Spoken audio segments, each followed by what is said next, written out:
So let's start then.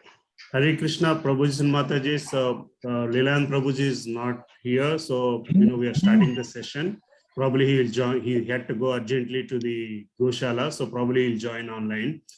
So Prabhuji, I mean, I'm not a person who can introduce you. If Leland Prabhuji is there, who would be introducing you. You are much senior to me. Oh, Prabhuji, please. Yeah, so There is no. Sri Gopal Prabhuji in Punumatas, everybody knows them. If somebody who does not know, they've been in satsang for a very long period, for 7+ years, and one of the most pious and prominent couple in as far as service is concerned. They're always there, and the best prasadam we always get from them. You see. So Prabhuji, it's all yours. Prabhuji, you can start the session. Hare Krishna. Okay. Hare Krishna. Hare Krishna, Prabhuji. Hare Krishna, Krishna, Krishna, Krishna. So let's start with the prayers.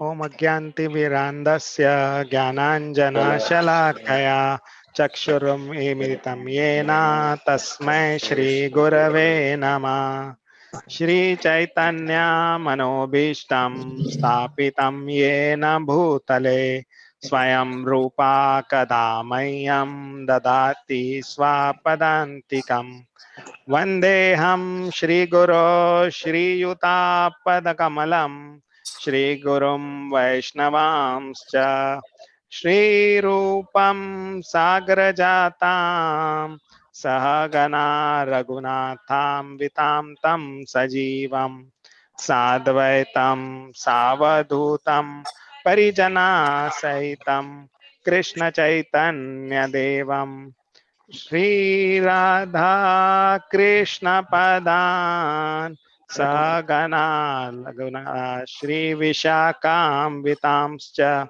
He Krishna Karuna Sindhu Dinabandho Jagatpate Gopesha Gopika Kanta Radha Kanta Namostute Tapta Kanchana Gaurangi Radhe Vrindavaneshwari Vrishabhanu Stute Devi Pranamami Hari Priye Vancha Kalpatarubhyasya Kripa Sindhu Bhaevacha Patitanam Pavanebhyo Vaishnavebhyo Namo Namah Jai Shri Krishna Chaitanya Prabhu Nityananda Shri Advaita Gadadhar Shivasadi Gaura Bhakta Vrinda Hare Krishna Krishna Krishna Hare Hare Hare Rama Rama Rama Hare Hare. So we'll do the prayers. Narayanam Namaskrityam Naram Chaiva Narottamam Devim Saraswatim Vyasam Tato Jayam Udiraye Nashtaprayeshu Abhadreshu Nityam Bhagavata Sevaya Bhagavati Uttama Shloke Bhaktir Bhavati Naistiki Krishnaya Vasudevaya Devaki Nandanaya Cha Nanda Gopakumaraya Govindaya Namo Nama Namo Mahavadanyaya Krishna Prema Pradayate Krishnaya Krishna Chaitanya Namine Gauratvishe Nama Nama Pankajanabhaya Nama Pankajamaline Nama Pankajanetraya Namaste Pankajangrehe Namo Brahmanyaya Devaya Go Brahmanahitaya Cha Jagadhitaya Krishnaya Govindaya Namo Nama Nama Om Vishnu Padaya Krishna Preshtaya Bhutale Srimate Bhakti Vedanta Swami Niti Namine Namaste Saraswati Deve Gauravani Pracharine Nirvishesha Shunyavadi Paschatya Deshatarine Jai Shri Krishna Chaitanya Prabhu Nityananda Shri Advaita Gadadhara Srivasadi Gaura Bhakta Vrinda Hare Krishna Krishna Krishna Hare Hare Hare Rama, Rama Rama, Hare Hare. Karuti vachalam pandam manvayate girim yat krupatam mandesh. Hare Krishna, Prabhujis and Matajis. We have had a lot of sessions on Bhagavatam. So we had a session by Lalit Mohan Prabhuji. He introduced us to the preface of Bhagavatam, and then we had a session with Santosh Aditya Prabhuji. He discussed about he introduced us to the glories of Srimad Bhagavatam. So we have had good sessions, and today what I'm going to talk about is I'm going to talk about the so we are going to first let's take a look at history of Srimad Bhagavatam. So this Srimad Bhagavatam was first spoken by Supreme Lord to Brahmaji, and that is what is also mentioned in the first sloka of Srimad Bhagavatam, Tene Brahma Hridayate. So he spoke this Srimad Bhagavatam to Brahmaji, and then Brahmaji imparted this to Narad Muni, and then Narad Muni spoke this to Vyasadev. Then Vyasadev spoke Bhagavatam to his son Shukadev Goswami, and then Shukadev Goswami actually narrated it to Parikshit Maharaj, and there were a lot of sages which were there who heard this Bhagavatam when this was narrated by Shukadev Goswami. So among them, one of them is Suta Goswami. So Suta Goswami heard this from his guru Shukadev Goswami, and the current setting so what we are going to look at is we are going to start with chapter 1 of Srimad Bhagavatam, where the sages will ask Suta Goswami some questions, and so we'll take a look at the questions which are asked by Suta Goswami, asked by sages to Suta Goswami. So there are actually 6 questions which have been asked by the sages to Suta Goswami. So these questions are actually very important, and these questions actually form the foundation of or these questions and the answers to these questions actually explain us lot of fundamental principles of what we are doing and why we are doing. So and it is also one of the main the answers to these questions are also the guiding principles for ISKCON. So ISKCON is actually established to actually fulfill what is mentioned in the answers given by Suta Goswami. So it is very important to understand what the questions were and what are the answers given by Suta Goswami. So what we'll do is we will go through all the questions, all the 6 questions, and then we will try to cover the answers to 2 of the questions. So we'll cover answers to question 1 and 2 today, and then in future sessions maybe we'll cover the rest of the answers to the questions. So let's start. And before that, so this is what is the basic outline of chapter 1. So we had the prelude where text 1, 2, 3, and this was very beautifully explained by Santosh Aditya Prabhuji. So this 3 slokas, or the first 3 slokas in chapter 1 are the prelude to Bhagavatam.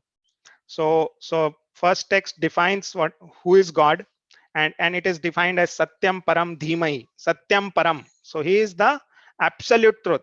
Is not defined as God, because there is a difference between God and absolute truth. So what is the difference actually? So God means Ishvara, or the controller, but he is defined as Param controller or Param Satyam. So he is actually the controller of controllers. So he is Parmeshwar.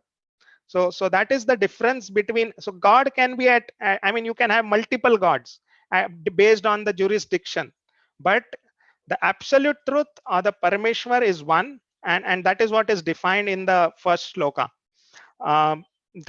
Then text 2 defined what is religion, and and what will happen if you follow that religion?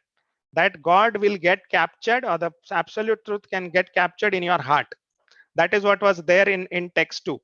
And then in text 3, there is an invitation to taste the Bhagavatam's nectar. I mean, how do we capture God? By studying and relishing this Bhagavatam. So that's where there is an invitation to actually taste the Bhagavatam's nectar. So these were the 3 shlokas which we looked at in the class given by Santosh Aditya Prabhu. So we'll start with so now coming to the first chapter. So text 4 to 8 actually gives us I mean, it's an opening scene, you can say, a movie and its opening scene. So that is how it is. So it explains.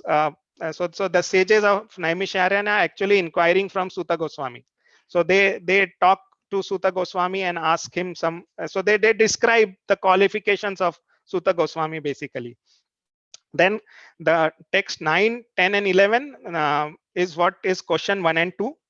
Then 12 to 16 is about question 3. Then there is question 4 and 5 in text 17 and 18. And then question 6 is from text 19 to 23. So this is the brief outline of chapter 1. Then chapter 2 and 3 actually answers those questions. And then from chapter 4 to 7th chapter is actually history of Srimad Bhagavatam. And then from chapter 7.12 to chapter 19 is actually the birth of Parikshit Maharaj and his activities. So this in brief is actually the first canto. So I'm just explaining this to give a context of what we are doing and where we are, I mean, what we are looking at. So just to give that brief context, I just gave you what is the content of canto 1.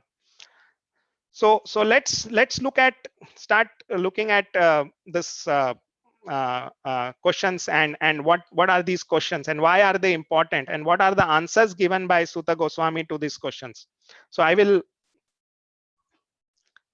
go to the Bhagavatam. So this is Srimad Bhagavatam 1.1.4. So Naimishe Animishe Kshetre Rishaya Shaunakadaya Satram Swargalokaya Sahastra Samamasata. So this gives us the place of where it is happening. So it says Naimishe. Naimishe is Naimisharanya. So Naimisharanya is actually the forest of Naimisharanya. In current context, it is a place in Uttar Pradesh. When Brahmaji actually created this universe, he thought that it's like a disk, and the center of that disk is actually Naimisharanya. So he thought Naimisharanya to be the center of that disk. So it's actually the headquarters of the universe. So so Naimisharanya is a very holy place, and so the sages are actually doing, what are they doing? They are doing yajna. And what are they, why, for whom they are doing the yajna? Satram is actually sacrifice or yajna. And for whom? Swargaya Lokaya. Swargaya means for the Supreme Lord, and Lokaya is his devotees. So they are doing yajna for propitiating the Supreme Lord and his devotees. And for how long the yajna is going? Sahastra. Sahastra means 1,000, and Samamasata. Samam is actually years. Asata means they are doing. So they are performing this sacrifice for 1,000 years. So this is the stage, or this is the stage where this is happening. And the important point is Shaunaka Rishi. So Shaunaka Rishi is heading this yajna, and there are other rishis, Shaunaka Adaya, right? So Shaunaka Rishi is the one who is heading this yajna, right? And so that's what is mentioned in the translation also. Once in a holy place in the forest of Naimisharanya, great sages headed by the sage Shaunaka assembled to perform a great 1,000-year sacrifice for the satisfaction of the Lord and his devotees. right? The important point is satisfaction of the Lord and his devotees. So anything which we do should be done for the satisfaction of the Lord and his devotees. And the another thing is like if you look at Prabhupada in the purport, actually Prabhupada mentions wherever there is a mention of yagya or anything, Prabhupada always mentions this, that in this age the congregational chanting of the holy name of the Lord is prescribed method. So whenever, if you look at any purport of Prabhupada, wherever there is a mention of yagya or sacrifice, he will mention this, so that whoever reads that will understand that in this age we have to do the chanting of the Lord. So that is the important point. Okay, let's move. So now 1.1.5. Ta ekada tu munaya pratar huta hutagnaya satkritam sutamasina prapachur idam adarata. So the translation: one day, after finishing their morning duties by burning a sacrificial fire and offering a seat of esteem to Srila Suta Goswami, the great sages made inquiries with great respect about the following matters. So, so the sages have. So the important point here is pratah. So they are doing this in the morning. So the important here is like we should do all our spiritual activities in the morning. They are not doing it in the afternoon or evening, or they are doing this in the morning. So morning is actually the best time to do spiritual activities, and that is what is mentioned also in Prabhupada's purport. The first statement is morning is the best time to hold spiritual services, and that is what we are also trying to do with this morning program, right? um, so what they have done, they have offered a seat to Sutta Goswami, asinam. So asinam is refers to the seat, and they are respectfully doing it. So they are offering respects to Sutta Goswami. Okay.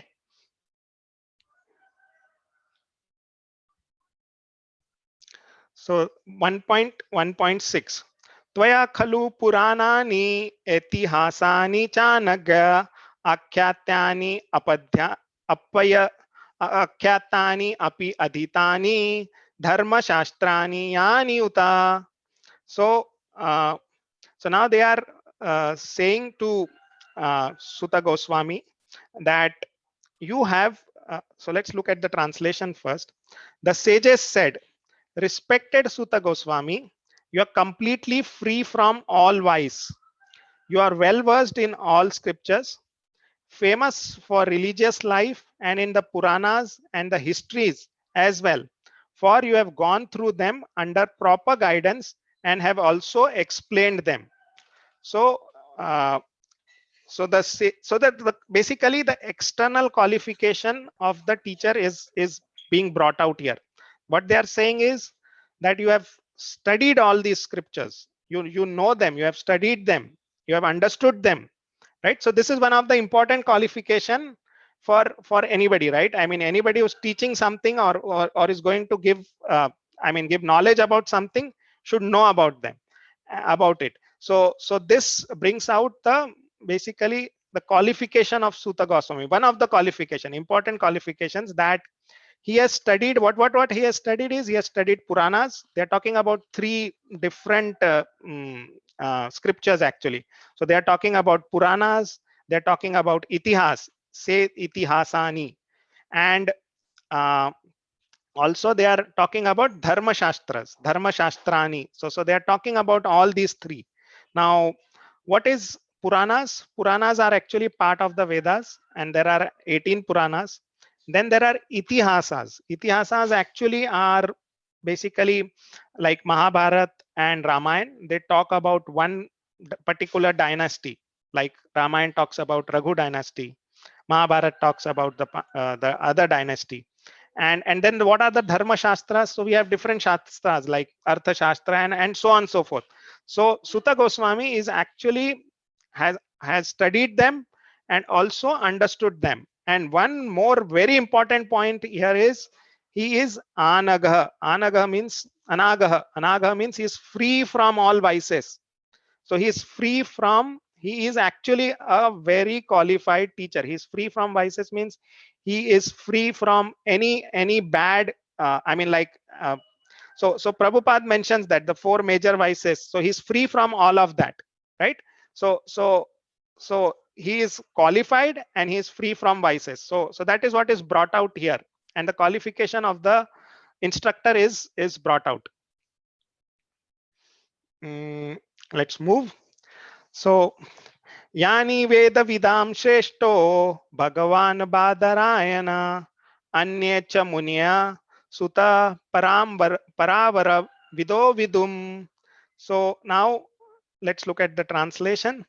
Being the eldest learned Vedantist, O Sutta Goswami, you are acquainted with the knowledge of Vyasadeva, who is the incarnation of Godhead, and you also know other sages who are fully versed in all kinds of physical and metaphysical knowledge. So not only is Sutta Goswami acquainted with all of them, but he knows other sages also. So it's like you are an expert, but then you know other experts as well. So you have gained knowledge from even the other experts in your field. So that is what is being told here, that Sutta Goswami, you have yourself are very qualified, and on top of it you have gained knowledge from other munis and rishis who are your peers. And so basically they are bringing out all the qualifications of Sutta Goswami, right? Let's move again. Vetam tvam swamya tat sarvam tatvasta tad anugrahat bruyya snigdasya shishyasya guravo guhyam api utaha. So let's look at the translation. And because you are submissive, your spiritual masters have endowed with you with all the favors bestowed upon a gentle disciple. Therefore, you can tell us all that you have scientifically learned from them. So now another very important point here is that Sutta Goswami is coming from a disciplinic succession, and he's a submissive snigdasya. Snigdasya means submissive shishya, and since he is a submissive shishya, his guru has granted or has given him, I mean, he has got special mercy of his guru. So that, I mean, he's, first of all, he's coming in disciplinic succession, and since he is a very good shishya, he is qualified to become a very good guru. So that is also is being pointed out here, that snigdasya shishyasya guru guhyam apiyuttam. So because you have been very submissive, your Gurudev has given you all his basically has endowed you with all his mercy and given you all the knowledge which the Guru had. And who is the Guru of Sutta Goswami? Sukadev Goswami. So Sukadev Goswami has actually given you everything. So again, another important qualification is being brought out, right? That he's coming in disciplinic succession, and also his Saumya. Saumya means he is pure and simple. So we see that he is, so all the qualities are being brought out, like he's simple, he's pure, he's free from all the vices, he's coming in disciplinic succession, and he has been a very good shishya, so he has got all the mercy from his guru, right? And yep, Prabhuji. Hare Krishna. Go ahead, Prabhu. Okay. Now comes the question number 1. Hare Krishna. Hare Krishna, Prabhuji. Prabhuji, Dandavat Pranam, Prabhuji. Dandavat Pranam, Prabhuji. Dandavat Pranam. Leelanand Das, Prabhuji. I wanted to tell you that our cows are also hearing your Bhagavatam class today. Hari bol. No, I'll just take, Prabhuji, sorry to interrupt. Just, if you don't mind, just 5 minutes. Yeah, sure, Prabhuji. I just wanted to give darshan of our cows to all our Bhagavatam readers. Sure, Prabhuji. I will stop sharing. Yeah, you can pin my screen. Is that okay? Yeah. You I just have mean, to what do you stop mean by sharing and that, pin. Prabhuji? Yeah, and pin. If you go to all the screens on the right side, when you see the cows, just right click and say pin. We are able to see Prabhu. Hare Krishna. Thank you, Prabhu. Yeah, can you pin it? Just a moment. I'm seeing this, but I'm not able to click this. Srigopal Prabhu, I put. It's fine, Prabhu. I put Prabhuji, in this. who is the host right now? Prabhu, I am the host and I put you on spotlight, Prabhu. Everybody Okay, can okay. see. Yeah, Yeah, Hari yeah, bol, we can Hari bol. see. No, just thought today, I just wanted Ekadashi is here. She's Ekadashi. Hare Krishna.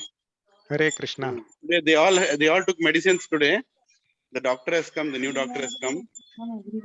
Hari bol. Here, cows here. They're all the calves today. All the calves took vaccination. She wants to meet you. Hari bol, Hari bol. Come. Hare Krishna, Hare Krishna. There you go. Sanatan is here. Hare Krishna. Prabhuji, Snigdha is asking what vaccine they all took. Actually, it's a deworming. Actually, it's a deworming. They give the liquid as deworming. Okay. I'll show you the new doctor also. Srinivas There is garu. bright sunshine, Prabhuji, there. Yeah, it's bright sunshine. So he is Mr. Srinivas. Hari Can you bol. see him? Hello, your friend. Good morning. Oh, I think the light is not coming properly. Yeah, dark side. So we'll Srinivas garu. I'm Hare Srinivas. Krishna. యా ఇగో అందరు చాలా మంది ఉన్నారు 50 మంది ఉన్నారు అంత గోసేవ చేసేవాళ్ళు సో శ్రీనివాస్ గారు is a new doctor. He is going to come every week and he'll be looking after all our cows and calves, all the vaccinations on a periodic basis. Haribol. Yeah, I just thought sorry to interrupt, Prabhuji. I just thought I'm here, No, Prabhuji. Yeah, I'll just make everybody meet our bigger family. So here is our Manjari. Haribol Manjari, the new calf Manjari, right? Daughter of Tulsi. Haribol. Haribol. Krishna. Haribol Manjari. Yeah. Here is our Devaki. Here is Devaki here. Haribol. There is Tulsi here. Tulsi. Very nice. Okay. And there our cows are there. Hare Krishna, Krishna Krishna, Hare Hare. Hare Ram, Ram, Hare Hare. Hare Krishna, Krishna Krishna, Hare Hare. Hare Ram, Ram Ram, Hare Hare. Hare Krishna, Krishna Krishna, Hare Hare. Hare Ram, Ram Ram, Hare Hare. There you go. Let us meet our relatives. Here, Meera Mataji. Haribol. Hare Krishna. There is Vrinda. There you go. Andal. Haribol. Andal. Hare Krishna. Andal Mataji ki jai. Here is Lalita. Lalita Mataji. Yamuna. There is Ganga. There is my darling Yashoda Maya coming to me. Whenever I come, she always comes and gives her association. So we have all the cows: Kamdenu, Surabhi, Akuti, right? Subhadra, Rangadevi. She is the one who is going to give child again, maybe in another 3 or 4 months. You won't believe she was not becoming pregnant. So the farmer was going to give her to a slaughterhouse. And I told, no, we'll take it. So we took her here and immediately our Govind and Balram made her pregnant. so she is carrying now. That is the power of our bulls. So there is Subhadra, Chitra.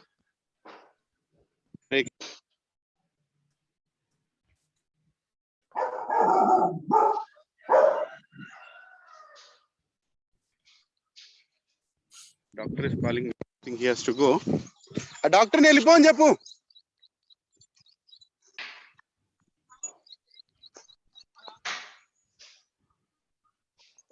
నేను phone మీద ఉన్నా మని మాట్లాడతా Sorry, sir.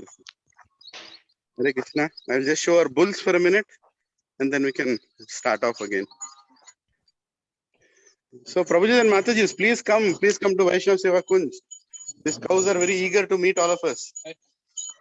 The essence of Srimad Bhagavatam is to serve Krishna. And to serve Krishna means to serve cows, serve the holy name, right? And serve Vaishnavas. So, now I'm going to show our Prajapatis. Our Prajapatis are all, the boys' camp is separate now, as you all know.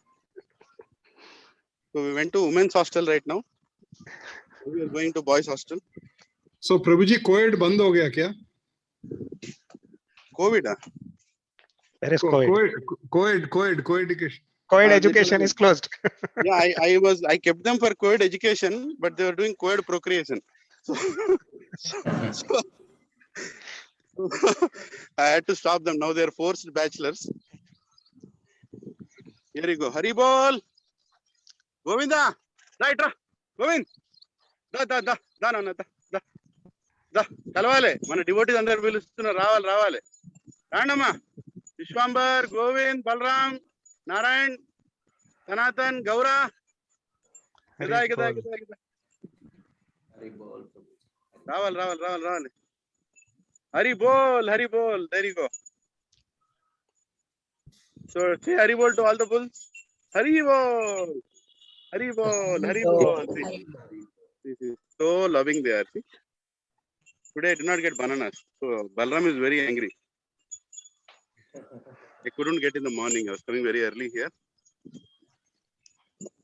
So Prabhuji and Mataji, I'm extremely grateful. Very extremely grateful that to everybody on the call who are serving these cows. I'm merely a watchman here. And I'm so happy that we are able to do this small service.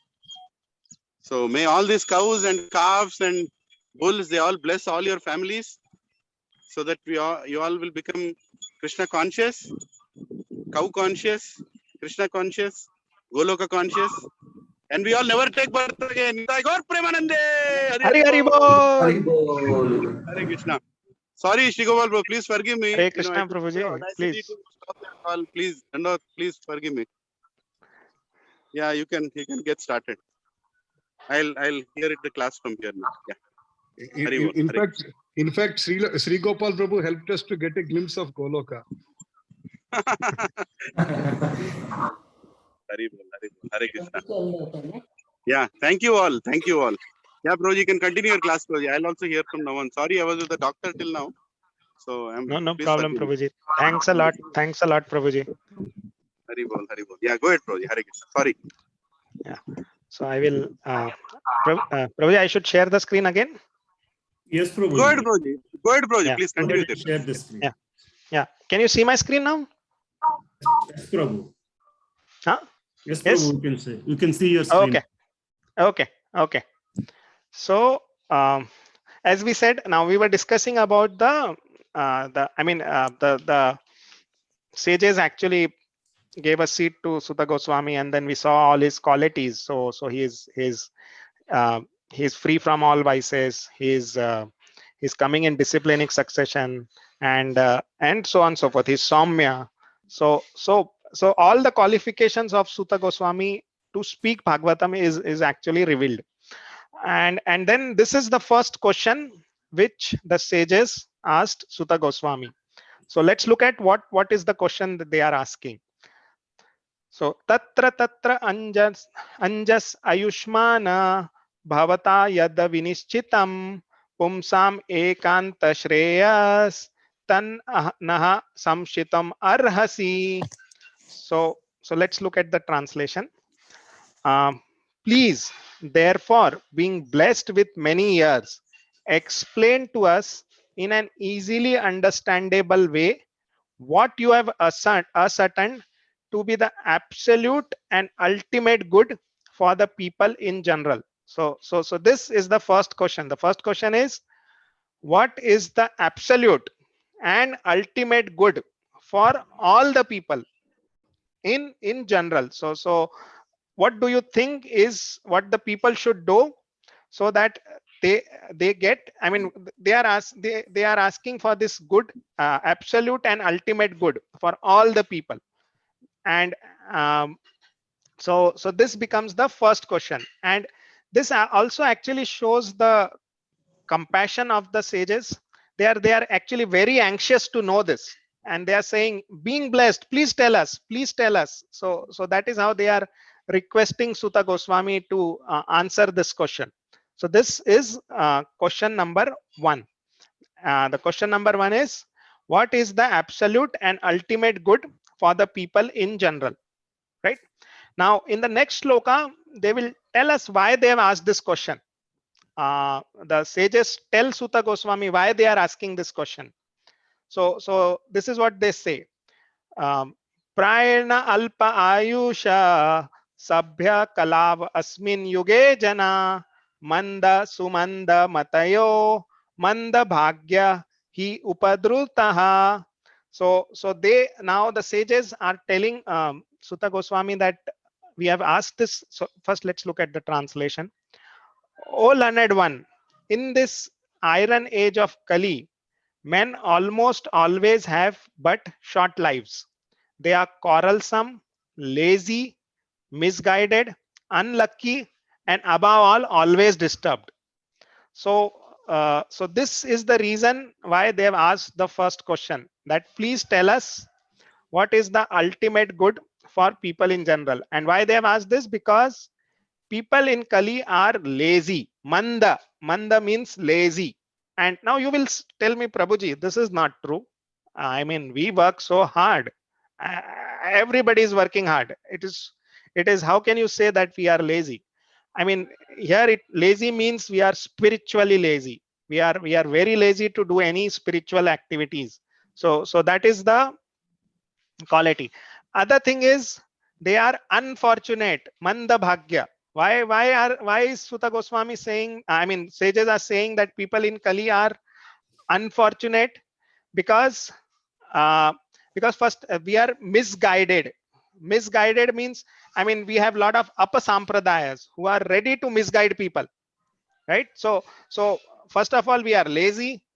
Then, and I mean, few of the people will try to find answers, then they get misguided, and that's why it's saying it is very unfortunate, unlucky. That's why people are unlucky. And then even if some of the few people get to know, I mean, come to proper institution, or come to know or learn from proper sources, they are disturbed. So if you look at it, this, like, the pipe is becoming smaller and smaller, right? I mean, first we are lazy, so people, I mean, most of them are excluded. Then few of them are interested, but then they get misguided, and then who do come to proper sources, they are disturbed. So it is actually becoming smaller and smaller. So that is what the sages are saying. And hence they have asked that question, so that you tell us that what is the ultimate good for people in general. Now, any questions till now?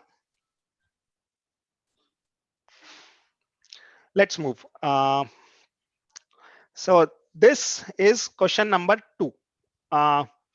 Bhurini bhuri karmani shrotavyani vibhagasha ata sadho atra yat saram samruddhya manishaya bruhi bhadraya bhutanam yenatma suprasidati.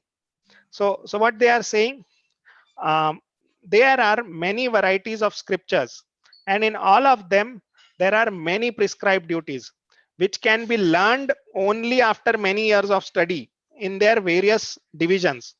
Therefore, O sage, please select the essence of all these scriptures and explain it for the good of all living beings, that by such instructions their heart may be fully satisfied. So they are asking Suta Goswami to tell the saram. Saram means the essence of all the scriptures, right? I mean, Suta Goswami has studied all the scriptures, as we saw in earlier verses, and there are way too many scriptures for anybody to actually go through. And since Sutta Goswami is blessed with long years and he has studied them, he has heard from his guru, he has all the qualification to tell us what is the essence of the scriptures. And they are asking him, and he's very intelligent as well, Manishaya, right? So with your intelligence, to the best of your knowledge, please tell us the essence of the scriptures, right? So this is question number 2. First question is, what is the ultimate good for all people in general? And the second question is, what is the essence of all Vedic scriptures, right? So these are question 1 and 2, right? Let's move.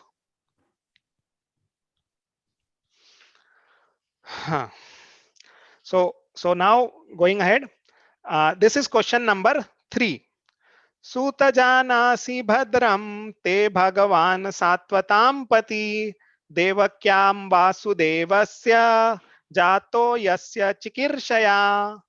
So the translation is, all blessings upon you, O Suta Goswami. You know for what purpose the personality of Godhead appeared in the womb of Devaki as the son of Vasudeva. So the sages are asking Suta Goswami that why did the personality of Godhead actually appear in the womb of Devaki and Vasudev? What was his purpose to take, to come down to this material world? Why did he take an avatar? Or why basically not an avatar, but why did he come to this material world? What is his purpose of coming to the material world? You know for what purpose? So they are asking that purpose. The sages are asking Suta Goswami to explain that to them. So they want to know the purpose of the Supreme Lord coming to this material world, right?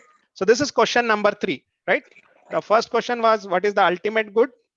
What is the essence of the scripture? And the third is, why did the Supreme Personality of Godhead appear in the womb of Devaki and Vasudev? Right? Let's move ahead. And now again the sages will explain why they are asking all these questions, right? They are even giving reasons. Actually they know the answers, but then they are showing the compassion for the people in Kali Yuga, and hence they are asking Suta Goswami. Tanha sushrumanam arhasi arhasi anugavartitam yashya avartaro bhutanam shemaya cha bhavaya cha. O Suta Goswami, we are eager to learn about the personality of Godhead and his incarnation. Please explain to us those teachings imparted by previous acharyas, for one is uplifted both by speaking them and by hearing them.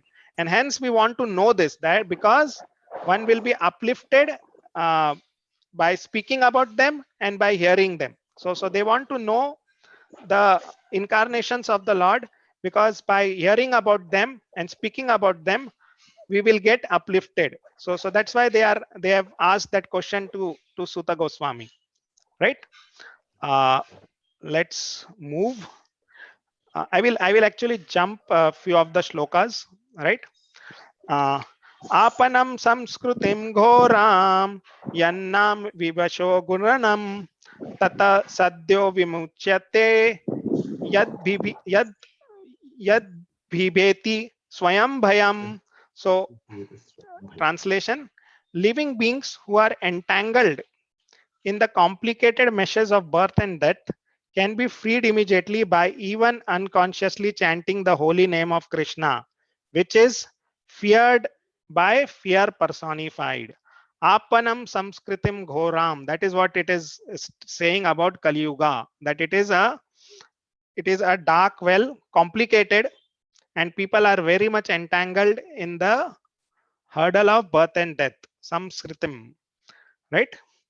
And what is the solution to that? They are again giving the solution also, that by taking the name of Krishna, we can get over it, right? That is what they are saying, because unconsciously chanting the holy name of Krishna, that will help. So even if you chant unconsciously, you can get freed immediately from the complications of birth and death, right? So that is what is the sages saying. Okay, and again, they are saying that Krishna is feared by fear personified, right? Any questions? Okay, so we have seen three questions which the sages have asked. I will skip this. Let's move. Prabhuji, this sorry, Prabhuji, Mahesh here. Yeah, go ahead. Prabhuji, is this something question immediately not answered, or is it something they are first asking the questions and all the questions should be answered later, something like that, Prabhu? So they are first making inquiries to Suta Goswami, and then Suta Goswami will actually answer them in chapter 2 and 3. So in this first chapter, they are just putting those 6 questions which they have. Got it, Prabhuji. Okay, so it's actually I mean, you think of it like that I mean, it's not like you answer this one and then the second and the third and then so on and so forth. They are just putting all the inquiries first, and then they are letting Suta Goswami to answer them together, because it is kind of connected, and they want to know that they want to get that whole picture. So that's why they are putting all the questions together, and then Suta Goswami will answer them. That is how it is. Got it, Prabhu. So again, now we will but the important point here is, see what is this shloka saying, that sorry.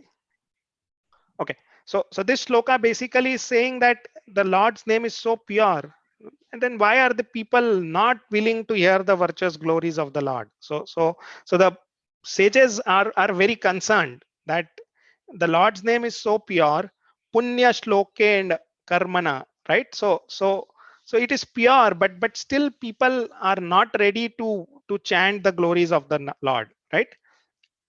So who is not willing? They want to know who is not willing to chant the glories of the Lord. So they are so much compassionate to know, right? So let's move.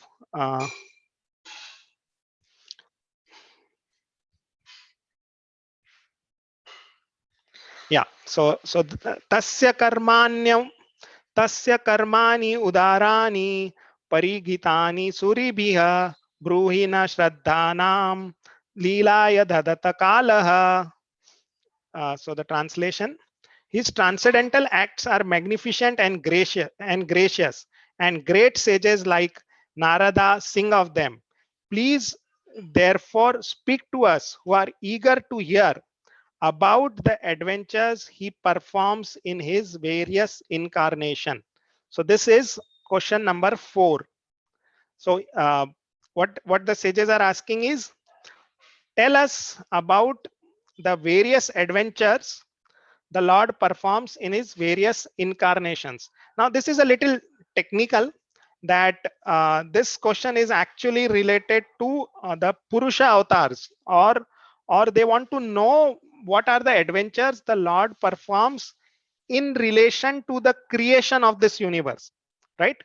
So this is what is the 4th question, that please tell us the adventures the Lord performs in his various incarnations that are related to the creation of this universe, right? So that is what is being asked here, or tell us about the various Purusha avatars of the Lord. So this is question number 4.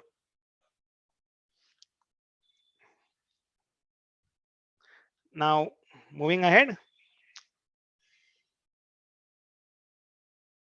Yeah, this is question number 5. अथाख्यानि हरेरधीमम् अवतार कतः शुभ लीला विधाताः स्वैराम ईश्वरस् आत्मा मायया. So, O wise Suta, please narrate to us the transcendental pastimes of the Supreme God's multi-incarnations, such auspicious adventures and pastimes of the Lord, the Supreme Controller, are performed by his internal powers. So this is question number 5. So what is the question? Tell us what are the various incarnations of the Lord or the Leela avatars of the Lord, and what are the pastimes he performs in those avatars. And why do they want to know this? Because by knowing this or narrating this, you are uplifted, and you can get free from the vices of birth and death, right? So that's why they have asked this question to Suta Goswami, that please tell us what are the various incarnations of the Lord and what are the activities the Lord performs in those incarnations. So they are asking about the various incarnations of the Lord. So this is question number 5, right? So let's recap the questions. First question is, what is the absolute good for people in general? What is the essence of the scriptures? Why did the Supreme Lord incarnate as son of Devaki and Vasudev? Then what are the various Purusha avatars of the Lord? That is question number 4. And then the question number 5 is, what are the various Leela avatars of the Lord, and what are the Leelas did he perform in those avatars? So these are the 5 questions put forth by the sages till now, right? We'll move ahead. Again they are actually glorifying why they want to know, and this one shloka is actually important. So let's look at it. Vayam tu na viprata vitrupayam uttam shloka vikrame rachunvanta rasagyanam swadu swadu pade pade. So what the sages are saying is, we never tire of hearing the transcendental pastimes of the Supreme Personality of Godhead, who is glorified by hymns and prayers. Those who have developed a taste for transcendental relationships with him relish hearing of his pastimes at every moment. So this shloka is actually a test of our progress in bhakti, right? Those who have developed a taste for transcendental relationship, right? Once we develop that taste for hearing, right? Once we develop a relationship with him, we'll relish the hearing, right? So that's why if you get good taste in hearing, it means you are making progress in bhakti, and this shloka confirms it. This is what their sages are saying, that whoever has developed a relationship with him will enjoy hearing his pastimes. They want to hear more and more about the glories of the Lord, right? So this gives us a test of whether we are progressing in bhakti. So if you are hearing more and more, if you have developed taste for hearing, it means you are progressing in bhakti. You are developing a relationship with Supreme Lord, actually. Let's move. I mean, we'll skip few of these. Let's go to question number 5 directly.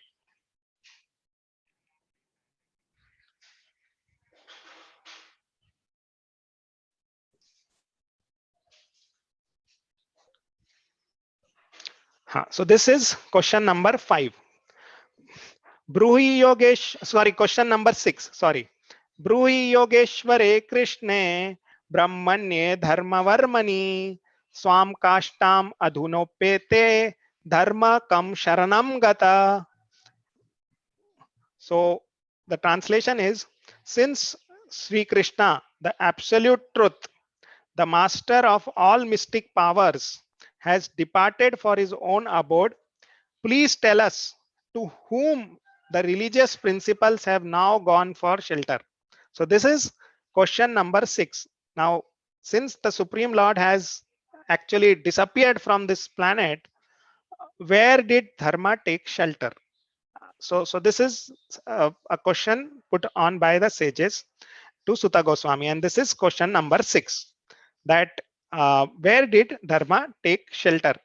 Dharmam Sharanam Gataha. So where did Dharma take shelter? And So this is what are the 6 questions put by the sages of Naimisharanya to Suta Goswami. Right? Any doubts or any questions? Okay. So now in chapter 2, Suta Goswami will actually start answering these questions, and chapter 2 and 3 actually deal with all the 6 questions. So Suta Goswami will first answer the 2 questions in chapter 2, and then he will talk about 4, 5 and 6 in chapter 3, and so 1 to 3 are answered in chapter 2, and there are few verses which also talk about 4 and 5 as well. But then actually primarily question 5 is what Suta Goswami answers in chapter 3, where he discusses about the various avatars of the Lord, and in he also answers the question 6 in chapter 3. So today we'll take a look at the first two. We'll take a look at the answers to the first 2 questions, right? So let's go to chapter 2. So slokas 1 to 5 in chapter 2 is now Suta Goswami will start speaking, and so Suta Goswami will first actually glorify his guru. So he will glorify his guru. His guru is Shukadev Goswami, so he'll glorify him. Then he will glorify Lord Vyasadev, who is a incarnation of Supreme Lord. He will glorify the demigods. I mean, he prays to them. Devim Saraswatim Vyasam Tato Jayam Udirayat, right? So he prays to them, and then he also actually praises the sages for putting in these questions, and he says that all the questions related to the Supreme Personality of Godhead are glorious, and they will, I mean, I'm very happy to, I mean, he's very happy to by the questions of the sages, and hence he praises them, and then starts answering. So the first answer is given in the answer to the first question is given in shloka 1.2.6, and I think this is one of the most famous shlokas in Bhagavatam, and this is the founding principle of ISKCON. I mean, Srila Prabhupada, and this is also one of the highest quoted shloka by Srila Prabhupada. So let's take a look at what it is. We'll go to shloka 6. So these 5, as I mentioned, is actually related to the glorification of Guru and the Parampara also. So this is the answer to question number 1. The question number 1 was, what is the absolute good for people in general? And the answer given by Suta Goswami is Savayam pumsam paro dharmo yato bhaktir adokshaje ahetukya apratihata yayatma suprasidati. So let's look at the translation, what it says. The supreme occupation, dharma, for all humanity is that by which men can attain to devotional service unto the transcendent Lord. So such devotional service must be unmotivated and uninterrupted to completely satisfy the Lord, right? So to completely satisfy the self. Yayatma suprasidati, completely satisfy the self. So this is the answer to question number 1. So the answer is bhakti.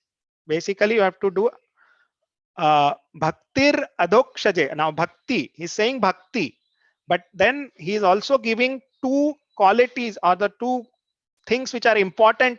I mean, he's not just saying bhakti, because we all do bhakti, right? I mean, everybody does bhakti, but then what that bhakti must be, it must be unmotivated. So there must be no agenda for doing bhakti, and it should be uninterrupted.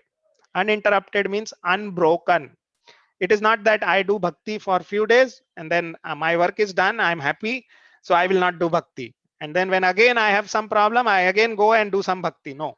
So it has to be uninterrupted and unmotivated.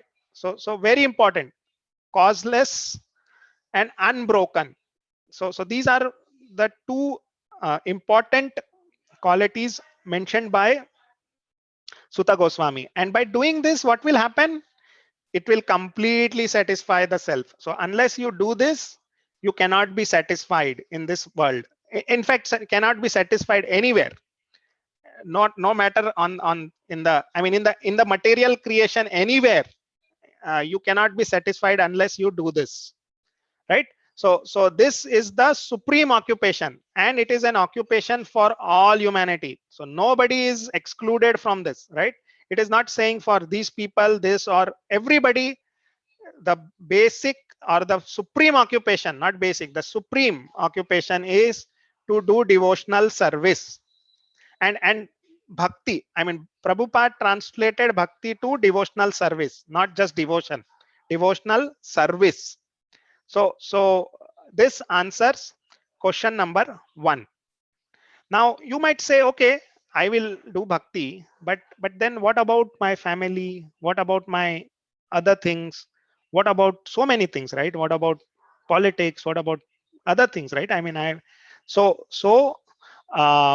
Suta Goswami will talk about those things in next verses, right? So this answers the question number 1. Let's look at answer to question number 2. So what was the answer? What was the question number 2? Question number 2 was, what is the essence of all Vedic scriptures? So the answer given by Suta Goswami is Vasudeve Bhagavati Bhakti Yoga Prayojita Janyati Ashu Vairagyam Jnanam Yacha Ya Yad Ahetukam Jnanam Cha Yad Ahetukam. So let's look at translation. By rendering devotional service onto the personality of Godhead, Sri Krishna, one immediately acquires causeless knowledge and detachment from the world. So this is the answer to question number 2. What is the essence of all Vedic scriptures? So the essence of all Vedic scriptures is to render devotional service to the supreme personality of Godhead, Sri Krishna. Vasudeve Bhagavati. It is very, very clearly mentioned. Vasudeve Bhagavati. No ifs and buts. No. There is no confusion left. That this is the essence of all Vedic scriptures. Now you can go and read. Now you can spend your time trying to understand the scriptures. You may do all that, but the essence given by Suta Goswami is Vasudeve Bhagavati.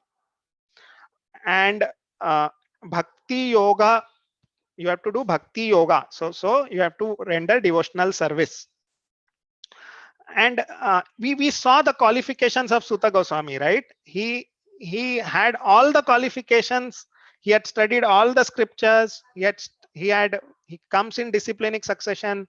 He's free from all the vices, and so the answer given by him is authentic. I mean, there is no doubt about it. So this is what is the essence of all Vedic scriptures, that we have to do bhakti to Vasudeva Krishna. Right now, what is the result of doing this bhakti?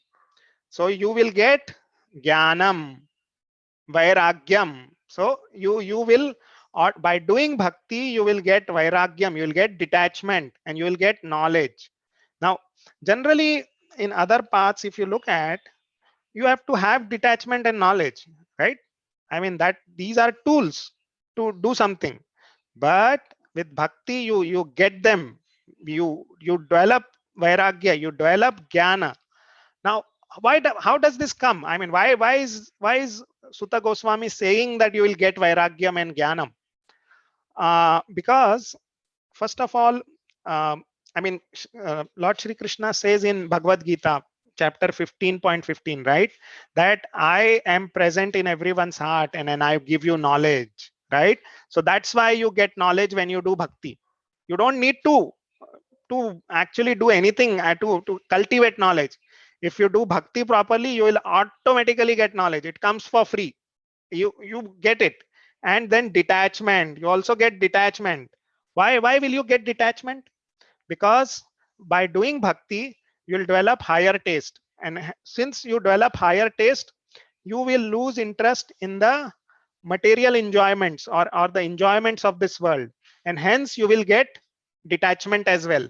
So this is a very important point which is made by Suta Goswami, that by doing bhakti, you will get knowledge and detachment. You will be given that, and you don't need to run after that. Now there was a question in satsang earlier, that how come people with less knowledge come to bhakti? So this is the answer actually, that by doing bhakti you will get it. You don't need to have that knowledge, or you don't need to run after it.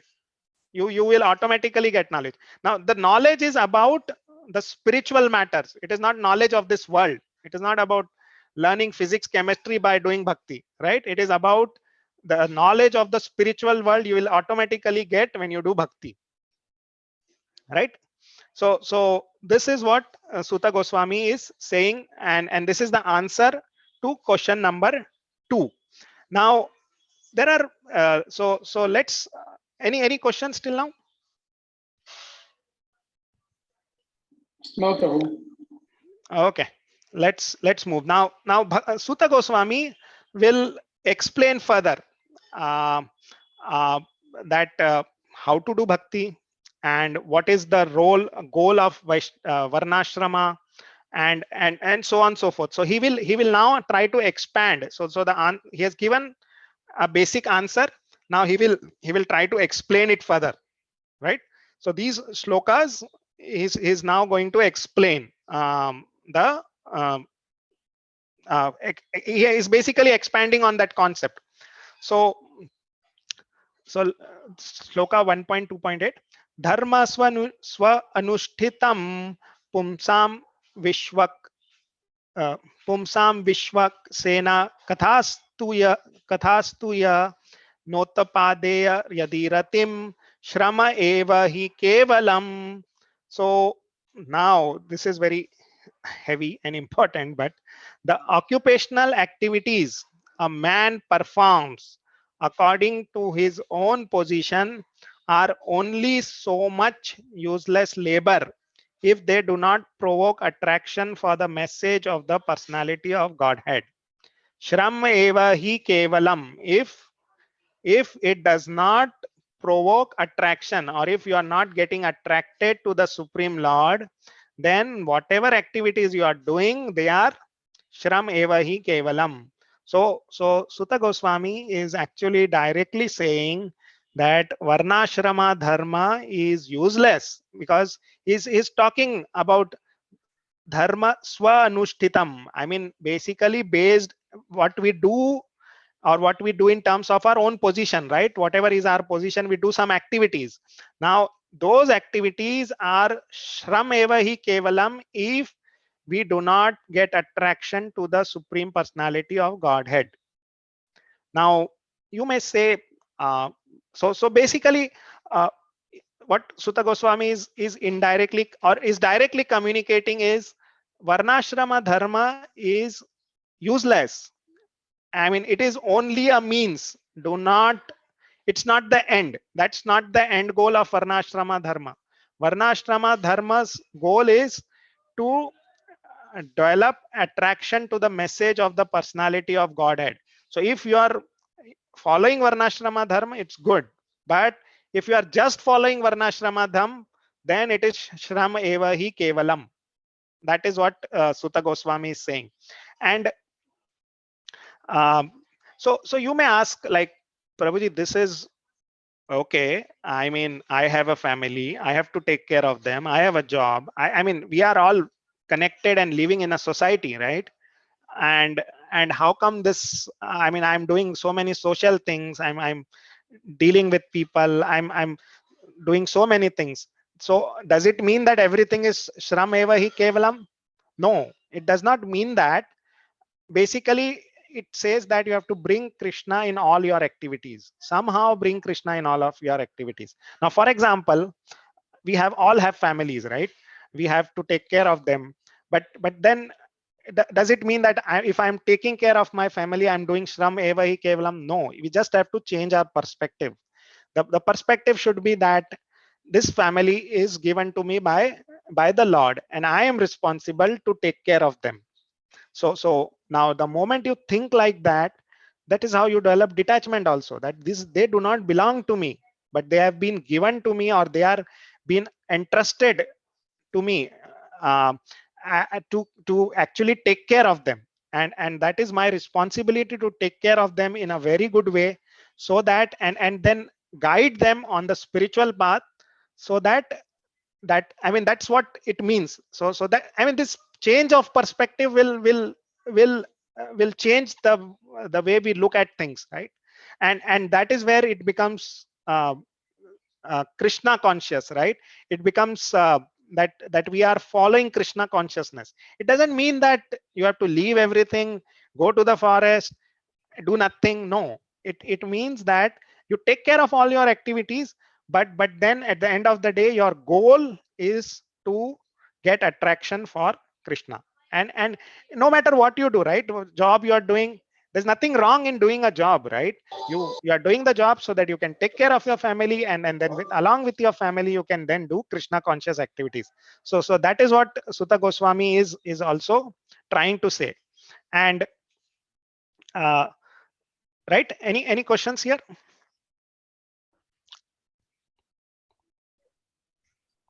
No, Prabhu. Let's move. Let's move, Prabhu. Yeah. Prabhuji, Dharma. Sorry. Prabhuji, this is Sheila. Yeah, Mataji. Prabhuji, in this world, when you are going for job and all, that we are telling some lies, so many things. So that is not giving any impact in our dharma. This thing. No, see, anything we do in this world will generate karma for us, right? Yes. So if you do something good, you will get good karma. If you do something bad, you will get some bad karma. So the activities which we do in this world will generate karma, provided that, I mean, if you are doing some things which are I mean, your consciousness when doing those things are very important, right? It should not be that let me do this activity because I will gain something, or if this is beneficial for my material enjoyment or something like that. The consciousness is I need to do certain things.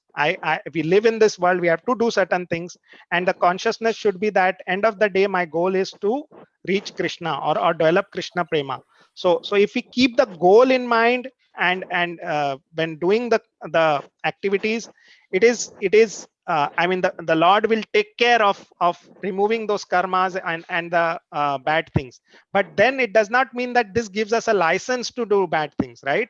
So as far as possible, we should not be trying to do or saying lies, or because it is very harmful over a period of time, right? Maybe, I mean, it depends on the profession also, right? So it is not ideally, it is not It is for profession that when we are saying something not truth, that it will giving any bad impact on our religious career. It will certainly, Mataji, and it depends on the consciousness, right?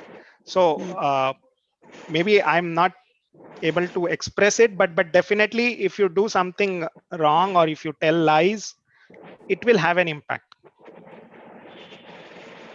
Guruji, hello, Sairam. Yeah, I just want to know, like, say, suppose, see, as you said just now, like every deed good, if you do good will come back, and bad will also come back. So say, suppose we do some 10 good deeds and you do one bad deed, will the bad one get nullified against one of the good deeds, or you will have to go through karma for the bad you have done as well as the good you have done? So you have to go How do through, we? you have to actually go through for both of them. The good karmas will bring you good, and the bad will bring you bad. So you have to go through for both of them. It will not nullify. There is no escape for the bad. I mean, if you do more of good things, you are not guaranteed that the bad will not affect you. So you will definitely get, I mean, the more you do good, you will definitely get that back, right? But then our aim is not to our aim is not to actually build up our good karmas or build up that balance of good karmas and reduce bad karmas. Our aim is to actually serve Krishna and get out of this material world. So that is the aim. I mean, see, Okay. people who do good karma, they may go to Swarga Loka, right? And then when they go to Swarga Loka, they will enjoy those good karmas, right? And when the balance becomes zero of those good karmas, they come back. So that is what is how this, I mean, the concept of karma, and it's a very, I mean, if you would have attended Leelanand Prabhuji's SSR, I think he explains it very, very well. Okay. So our aim is basically to do activities in such a way that we do bhakti, and with that bhakti we develop prema for Krishna and get out of this world. Go back to Krishna rather than try to enjoy a good and bad karmas. Enjoy and suffer for a good and bad karmas. So that means we have to find that our good karma should be more than our bad karma, whatever we're doing. Yeah, sure. That See, is doing good is always good, right? I mean, there is no question about that, right? If you have done good karmas, it is nothing. Should not be like that. I will not do good karma. No, but that should not be the goal or the end, right? That should not be the consciousness that I will do good karma and hence I will get good results. The consciousness should be that I have to do my activities and perform bhakti and get out from here. End that cycle of birth and that is the aim. That is the goal. Thank you, Prabhu. Thank you, Guruji. Thank you, Yeah. Prabhu. So let's move.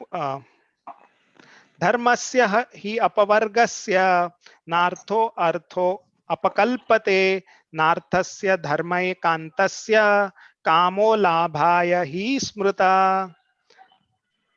So Sutta Goswami is saying all occupational engagements are certainly meant for ultimate liberation. They should never be performed for material gain. See what Sutta Goswami is saying, that we should not do our activities for material gain.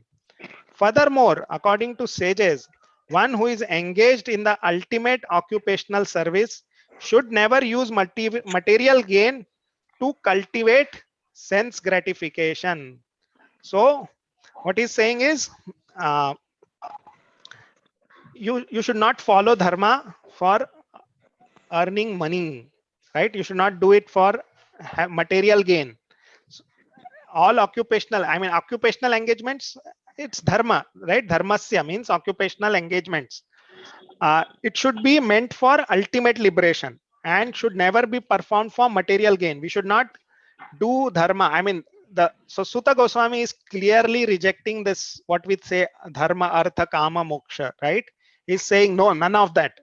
What you have to do, so he's rejecting that theory that you do dharma so that there is economic development, and from that economic development I do some sense gratification, and then when I am tired of sense gratification I will think of liberation. No, Sutta Goswami is actually rejecting that.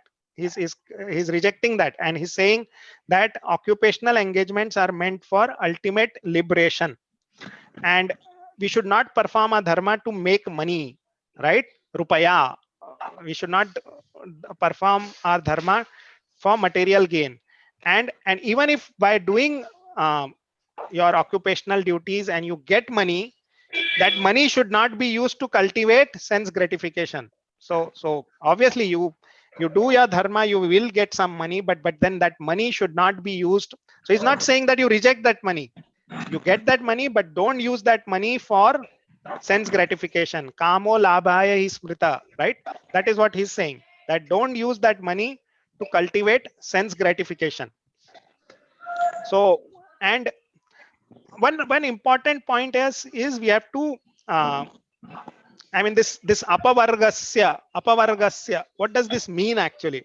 It means liberation, but this is a very poetic term. Apavargasya, a means no, and pavargasya, pavargasya is actually in Devagnari we have this kaka ghaga, right? So there is this pa pha ba bha ma, right? So what is pa there is parishram. is Fena. Actually, Ananta Gop Prabhuji explained us this in our Bhakti Shastri, right? There also that this apavargasya word has come. So that's what it means. So parishram and then apavargasya. So we want to go for liberation rather than using this money for sense gratification. I think Prabhuji, can I continue or we can stop here? I think the first two questions are answered, and then this Suta Goswami will now keep expanding on this subject.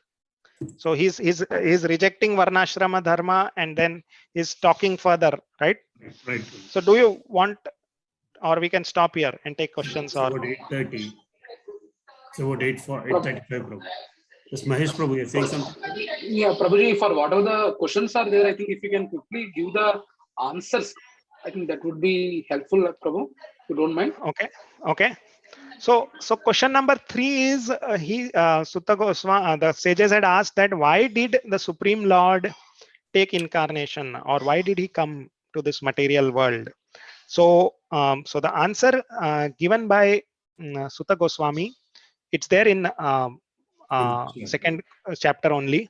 He says that the God, I mean, even in Bhagavad Gita, the Supreme Lord says that I come here to establish dharma, to protect the pious, and to destroy the atheist, right?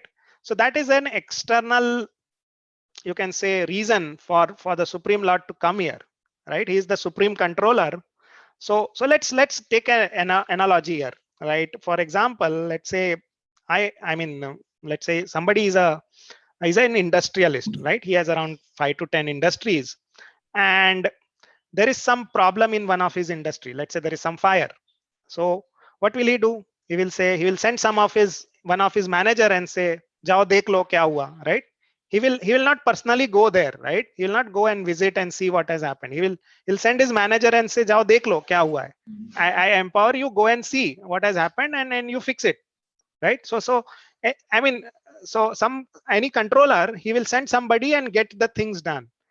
And so but that same industrialist, when his daughter is getting married, he will be personally present to welcome the family, the groom's family, or to take care of them, right? He will personally be present and do it. So you see, wherever there is loving relationship, the person is present personally, right? So now think about the Supreme Lord. He is the controller of everything, right? So do you think he needs to come down here personally to kill somebody, or to, I mean, these are some disturbances which is happening in his creation, right? So he can send anybody and say, "Oh, go and take care, I will." I mean, he can empower anybody and say, "Oh, jaake dekh lo," right? But then he cannot do this for when he wants to have loving relationships with his devotees. So the main reason for the Supreme Lord to actually come to this world is to have loving relationships with his devotees. So he comes down. I mean, think of Lord Ramchandra. Do you think he came down here to kill Ravana? I mean, he could have.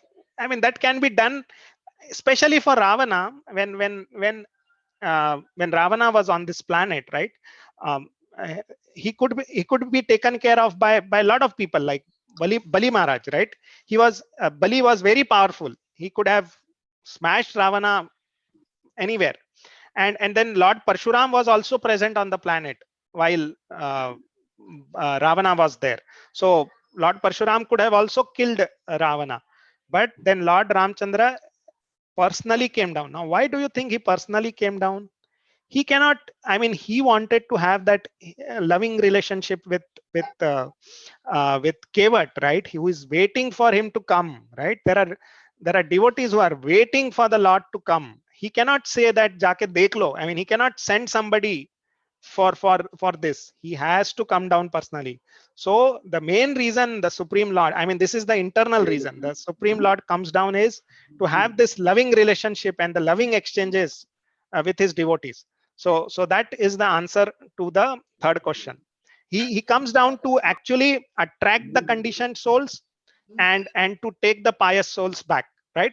So So that's why he comes down, he performs his pastimes to attract them to have loving relationships with his devotees, and then that is the main reason actually, not to destroy the demons. I mean, that can be taken care. It's just kind of disturbances happening in his creation, and he can definitely take care through any of his managers. He has lot of managers who can take care of it, right?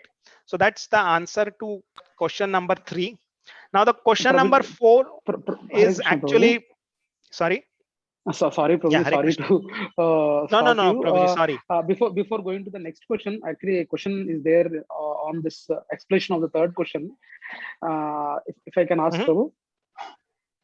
Yeah, sure. Yeah, Prabhuji, see, we are having reincarnations of the Lord, but it is mentioned that the Lord comes with his own free will.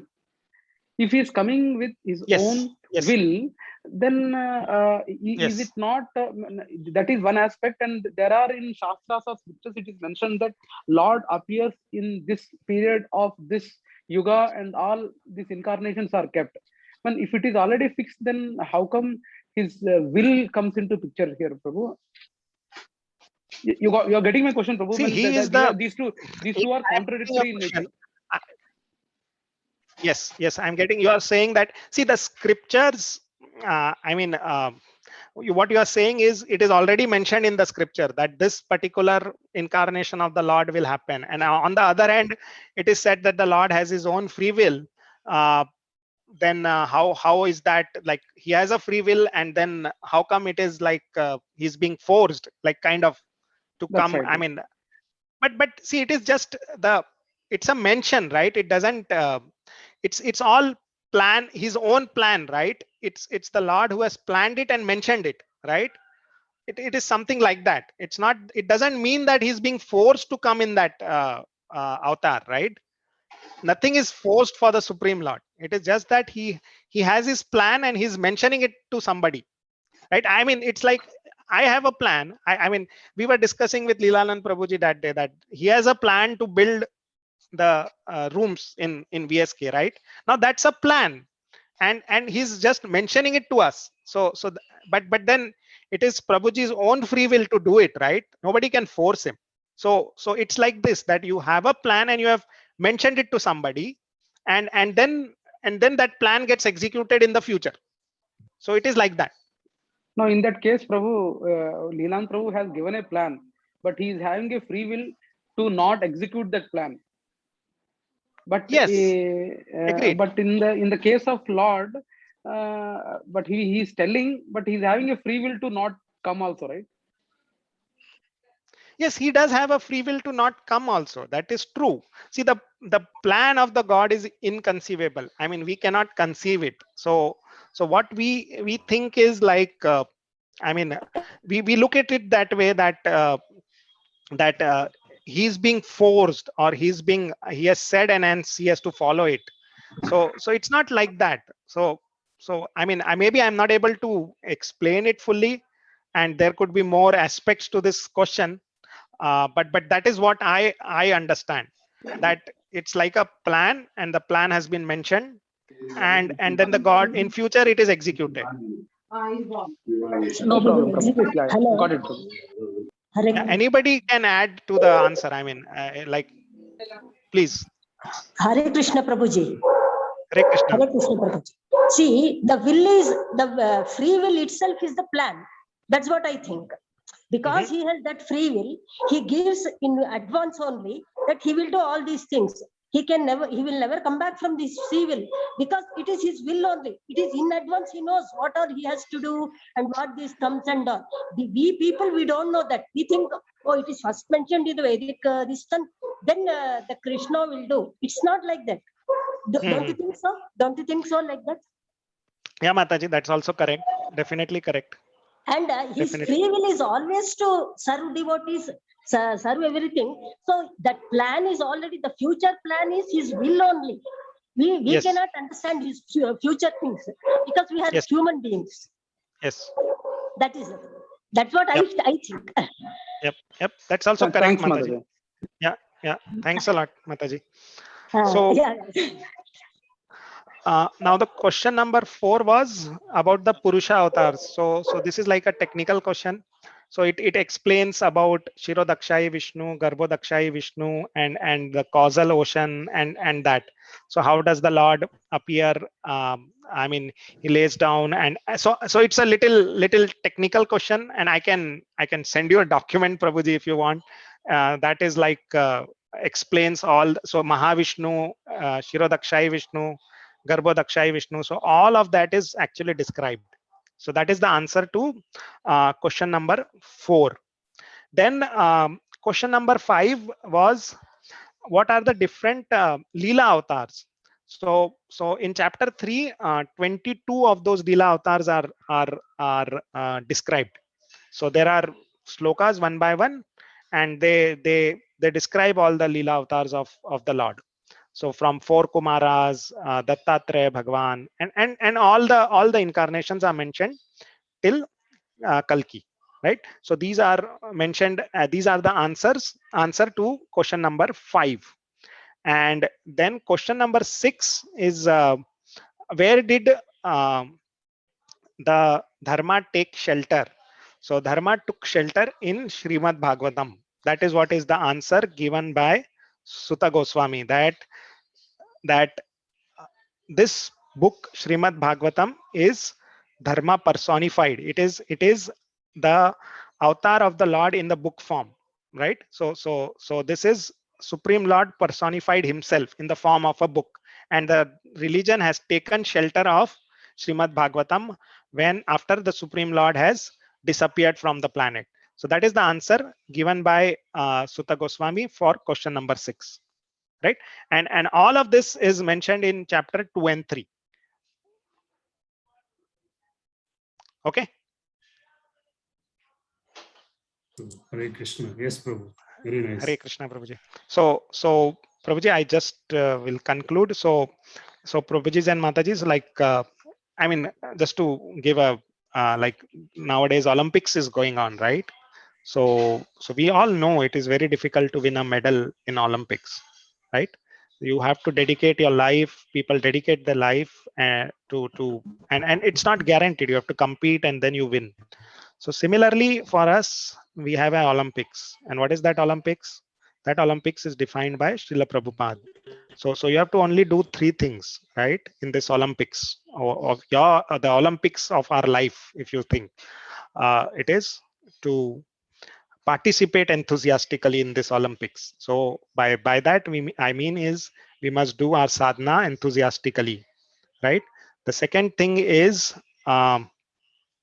we must serve regularly. So take some services and do it regularly. And the third is cooperate unconditionally. Cooperate with each other, help each other to make progress.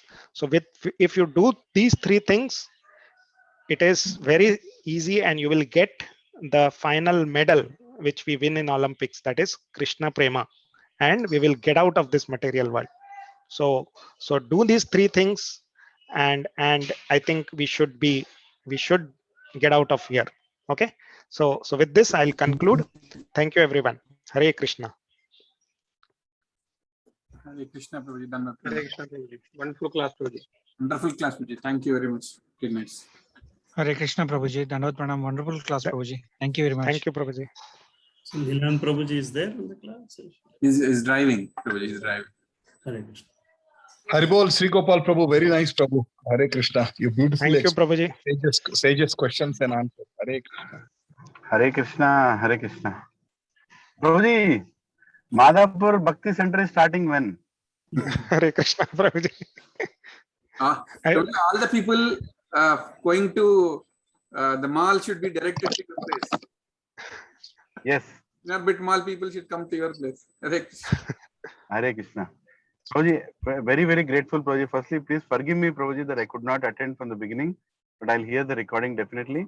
And it was such a nice topic that you chose. And I heard the last 4 verses. I didn't hear the first one, but I will certainly hear it, Prabhuji. Prabhuji, can I add to your last that Mahesh Prabhu's question answer, Prabhuji? Is Yeah, okay? yes, Prabhuji. Yes, definitely. Yeah, you already answered, but Prabhuji likes a little logic. I know him. So I just want to add that logic in there. So Mahesh Prabhu, your question was, if Supreme Lord has already declared that he's going to appear as Rama, Krishna, Narsimha, right? And so where is the question of love there? Where is the question of he coming and delivering? Is that your question? Yeah, almost into that zone, Prabhu. But you see, you can repeat your question. It is said that Lord comes by his own will, his own will. If Yes. that is one statement, but it is said that in this yuga, this particular time, the Lord appears. It's already predetermined. So these two are contradicting, right? No, they're not contradicting. I'll tell you how. So you have to understand the mercy aspect in different layers, right? Whatever Krishna does, he is addressing thousands of desires at the same time, not only at the same time, but at different times in future also, right? So let's talk about the first one.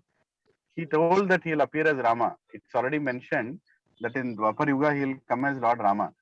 So where is the surprise aspect? Where is the free will aspect? Well, the free will is, before I talk about the free will, you have to understand that, he's saying in Bhagavad Gita, Janma karma chame divyam evam yote tattvataha. Tyaktya deham punarjanma naiti mameti Arjuna. He says that whenever I appear, the person who understands my activities as divine, he will never take birth again. Right? So he is not only doing the current Dwapar Yuga level mercy, but he's also delivering for future. Like in 2021, August 7th, Gachibowli people are discussing about this. This is already planned. This day is already planned by Krishna in Dwapar Yuga, that is going to, when he delivered himself as Ram. Right? So he's delivering at multiple. Hare Krishna. Am I audible? Did we lose Leelanand Prabhu? No, we can hear you. No, Prabhu, he's audible, Prabhu. He's audible. Yeah, we can hear you, Prabhuji. Yeah. So Prabhuji, what I'm trying to tell is, Krishna is delivering people at that time, and Krishna is also delivering people at this time. And whatever pastimes he did, they are going to deliver people for eternity, right? So we cannot think that how is his mercy coming as a free will then? See, it can be his free will to appear or not to appear, but he will still execute that free will because he loves us so much. For example, I'll ask you a question. Bala is your son, right?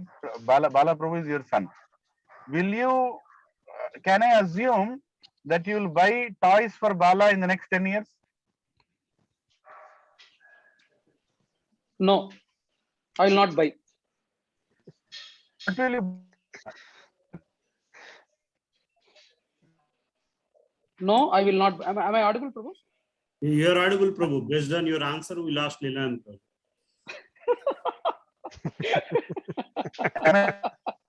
Am I audible?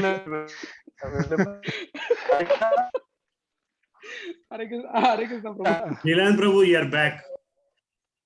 I don't know what's the problem there. So Hare we Krishna. come online all the time. You can hear me?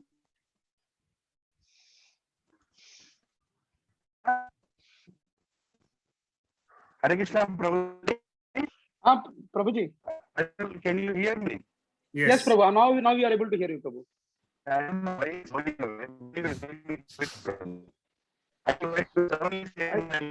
think still your voice is twisted, Prabhu. I'm sorry. It's not coming clear? Yes, Prabhu, it's not clear. So, Bara Prabhu, please confirm. Prabhu, yes, Prabhu, your voice is breaking a little bit. But yeah. Little bit? Wait a second. I'm going to drive to a little different place.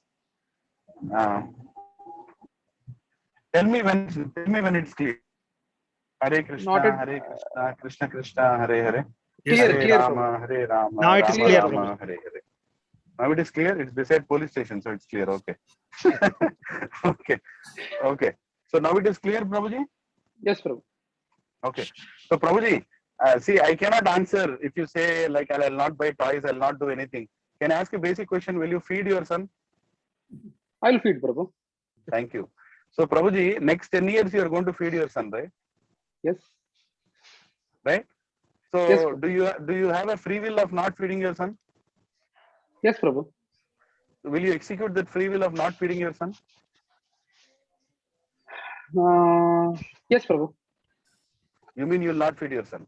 No, I will feed my son. It's my free will. I will feed my son. But what about That your is free sure. will? You should execute your free will. You should not feed your son. No, my free will is not to feed the son. No, but Prabhuji, you My said you my have free free will. my free will at this moment is not to feed my son. But you still have a free will of stopping to feed your son. Still, I have a free will to stop feeding my son. That's right. So why don't you stop feeding your son? Because you have free will. No, I will not. Because I don't want to exercise that. because of love. Right? So it doesn't matter. I can predict. Can I predict that for the next 10 years, Mahesh Prabhu will feed his son? Of course I'll predict, because I know you love your son. Right? So I can predict that you can feed your son for the next 10 years. You have a free will to feed or not to feed your son for the next 10 years, but you'll feed your son. Same when I will feed my son for the next 10 years, even though people can predict or not predict. Right? So it's not the question of prediction and free will. It's a question of love.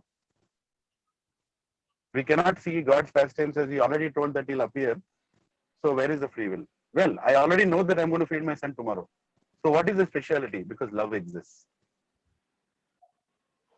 Where there is love, there is no logic there. Love is logicless. Right? It's purely based on attraction, based on act. Right? And it's selfless. Ahoiteki aprahiyata. Unlimited, uninterrupted, unmotivated. Right? So we can see in our own behavior with our own children and our wife that even though we have free will, we'll never execute that free will, but we'll always execute that free will in the favor of love only. In the same way, Lord Krishna also appears. Right? Lord Krishna also appears, and he has already told that he'll appear in this form, that form, he has already given in the scriptures. But still, does he have free will? He has free will. But will he execute the free will of not appearing? He will not execute the free will of not appearing. He will always appear. Did I answer your question, Prabhuji? Got it, Prabhu. I will discuss with you offline, Prabhu, in detail. Looks like. My God. Okay. No, Prabhu, you're right, Prabhu. I'm not denying, Prabhu. I'm not denying. It's right, Prabhu. Probably. No. Your question was that only, right? I mean, I'm not trying to. Yeah, that's right, Prabhu. You're right. I think today afternoon we are meeting. Yeah. But you should understand, Prabhuji, that free will of a living entity is there. But with that free will, we can choose to do activities which are Krishna conscious. We can choose to do activities which are not Krishna conscious. Right? We can advance. We may stop our advancement also. So does Krishna know? Okay, just to finally answer, right? Does Krishna know when we are going to go back to him? Yes. So why are we doing all this hard work? He'll take care, right? But he wanted to give chance to us and apply our free will.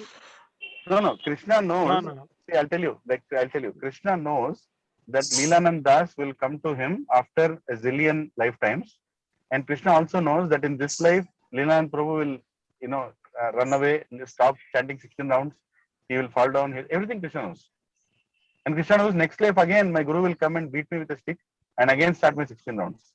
Krishna knows what am I going to do in the next zillion lifetimes. Krishna knows.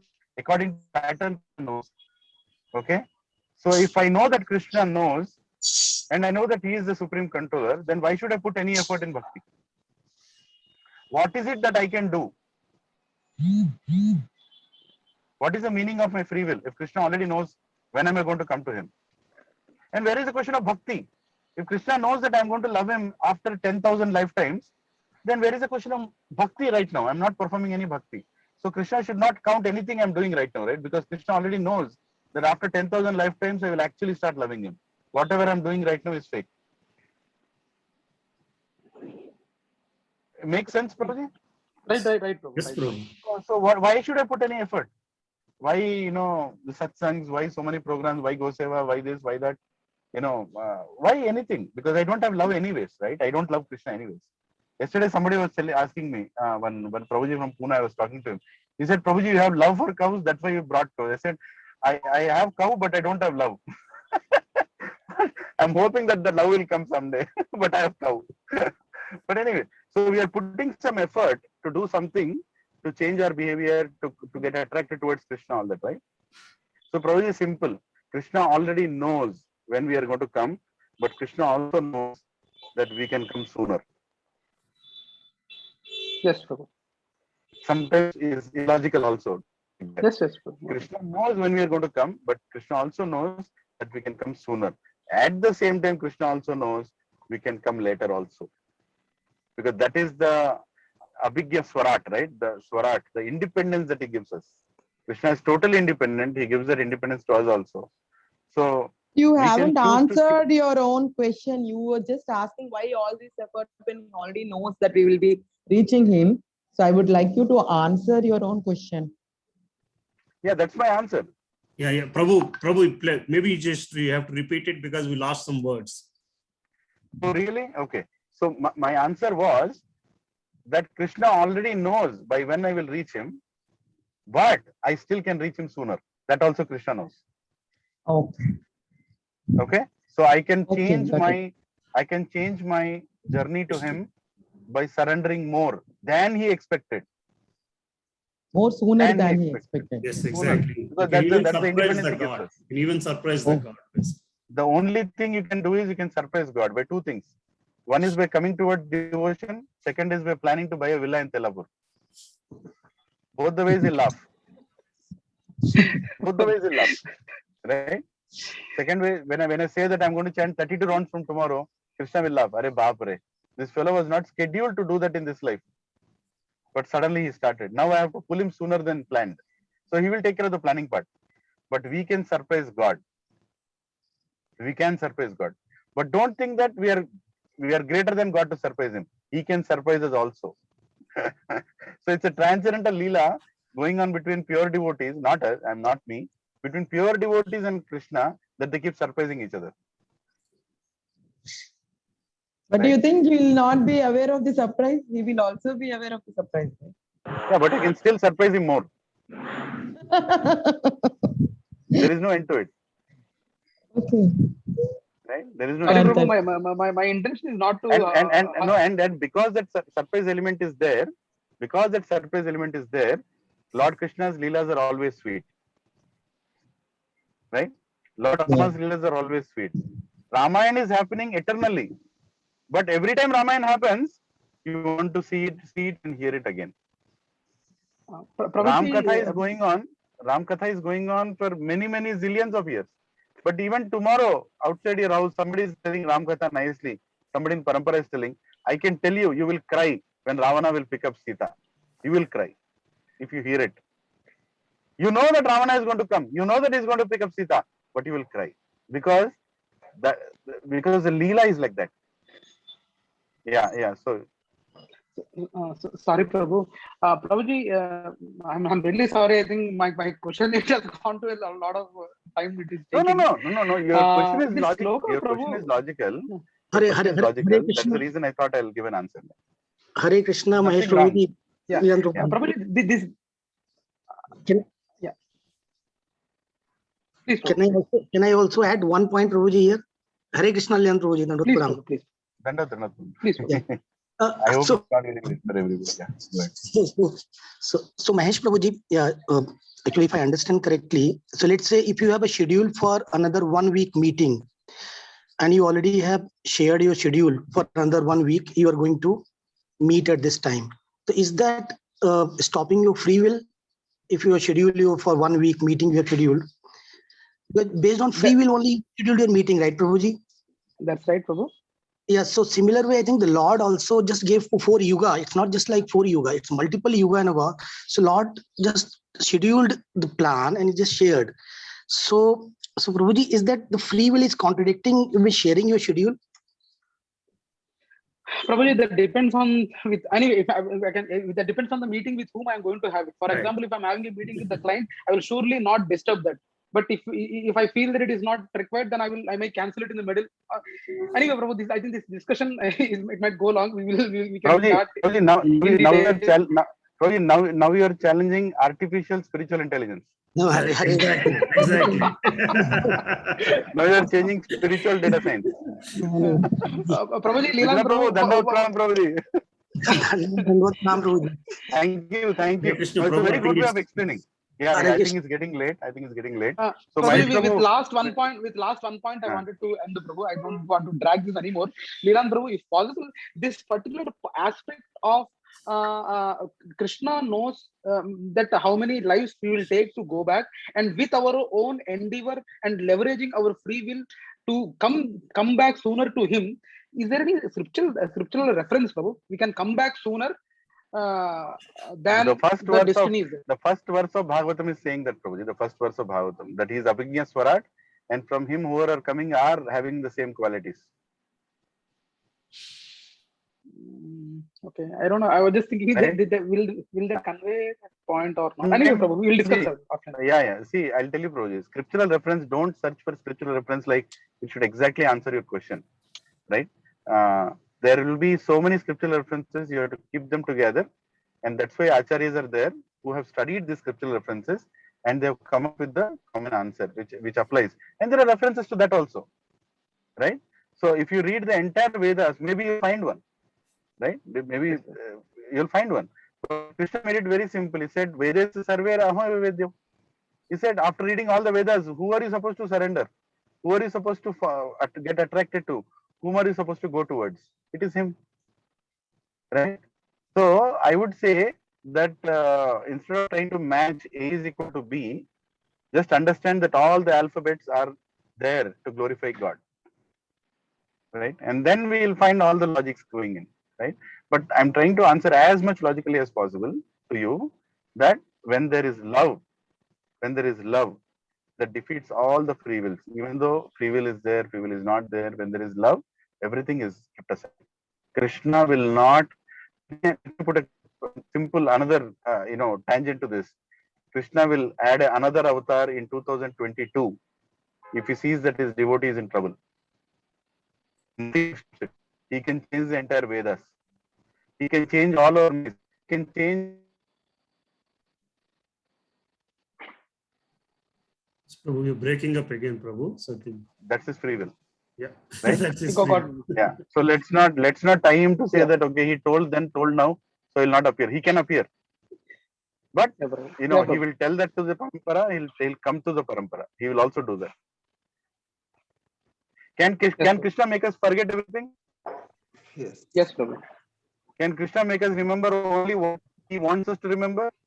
Yes, Prabhu. So what is the meaning of history or future then? There is no meaning of history. History can be changed by Krishna at one click. And all our Bhagavatam sets in our house can become from 12 cantos to 14 cantos. And you would not even know that it has increased by 2 cantos because you don't know yesterday, you only know what he has given you as memory. That is God. So, anyways, we'll continue. I think today we are meeting, right? Yeah, Prabhu. Yeah, Prabhu. Hari Bol. Please forgive me if I tried to answer my question, but if you felt any wrong thing I told, please forgive me. I didn't mean to. No, Prabhu. Actually, my intention was to have some more analyzing points to see, Prabhu. Nothing. I got it, Prabhu. No issue. The gist is you should still feed Bala. You should still buy toys for Bala. and please buy toys for Bala, please. Yeah. Okay. Hare Krishna Prabhu. Hare Krishna Prabhu. Dandavad Pranam. Satyadev here. Yeah, Satyadev Prabhuji. The answer that you gave, can we compare with one of the analogy you almost, last time also you have given one analogy like a criminal when he goes to a jail with a sentence of life imprisonment. So 15 years of life imprisonment. So the jailer knows that after 15 years, he's going to get released. And even the criminal also knows that after 15 years, he's going to get released. But being in the jail, based on what is the good deeds that he's going to give in Independence Day or Republic Day, he will be given some mercy. Wonderful. Hari Bol, Khatarnak. Thank you, Satyadev bro. That also is one more very nice explanation. Yes. Yes. So that was Satyadev bro from Muppa. Hare Krishna. Very rich So once again, thank you, Prabhuji. Giving your time, choosing to speak today, and I'm so grateful, and very actually happy to see how nicely you have put forward the subject, and I'm really hoping that you will also become a warrior of Srila Prabhupada, and you will learn the philosophy even strongly, and you will preach to many around us, right? Many around here. Your family is so pious and so nice that just by coming to your family, people become devotees. It's just a matter of you starting satsangs, right? So I'll pray to Krishna that he makes everything happen. Hare Krishna. Vancha kalpatarubhyascha kripa sindhubhya patitanam pavanebhyo vaishnavebhyo namo namah. Ananta koti Vaishnav vrinda ki Jai. Srila Prabhupada ki jai. Jai Gaur Premanande. Hari Hari Bol.